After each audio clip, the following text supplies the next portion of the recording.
Hi friends, welcome to Ftopreview.com. In this video, we're learning how to select 5G as your preferred network. So this is the 5G era 2026 and how to set that. Simply open your menu, then select settings, then select network and internet. The first option you can see here. Just open that. After that, select internet. You can see here. Then select the gear icon after the carrier name. Then you will get this page, and here is you can see preferred network type, bottom of the page. Open that. There is three networks like 3G, LTE and 5G.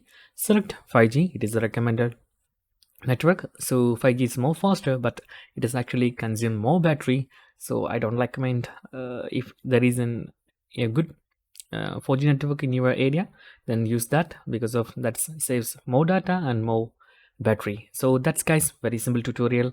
And if you need any kind of Android or iPhone tutorial, just comment below. I will post my replies as video so you can easily watch and understand it. And if you enjoy this video, please like, comment, share and subscribe our channel for getting more videos like this. Thank you so much for watching. Have a nice day. Bye bye.